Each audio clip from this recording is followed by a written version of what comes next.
Saint Abraham and Saint Mary, Hermit, 360, Edessa, Syria.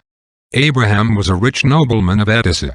At his parents' desire he married, but escaped to a cell near the city as soon as the feast was over. He walled up the cell door, leaving only a small window through which he received his food. There for 50 years he sang God's praises and implored mercy for himself and for all men. The wealth which fell to him on his parents' death he gave to the poor. As many sought him for advice and consolation, the bishop of Edessa, in spite of his humility, ordained him priest. Saint Abraham was sent, soon after his ordination, to an idolatrous city which had hitherto been deaf to every messenger. He was insulted, beaten, and 3 times banished, but he returned each time with fresh zeal.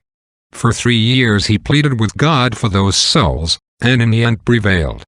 Every citizen came to him for baptism. After providing for their spiritual needs he went back to his cell more than ever convinced of the power of prayer. His brother died, leaving an only daughter, Mary, to the saint's care. He placed her in a cell near his own, and devoted himself to training her in perfection.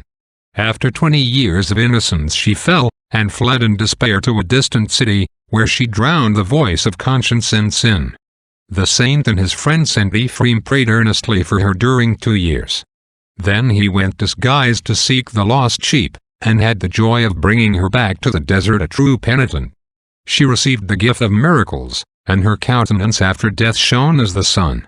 Saint Abraham died 5 years before her, about the year 360. All Edessa came for his last blessing and to secure his relics. Reflection. Oh, that we realize the omnipotence of prayer. Every soul was created to glorify God eternally. And it is in the power of everyone to add by the salvation of his neighbor to the glory of God. Let us make good use of this talent of prayer, lest our brother's blood be required of us at the last. Amen.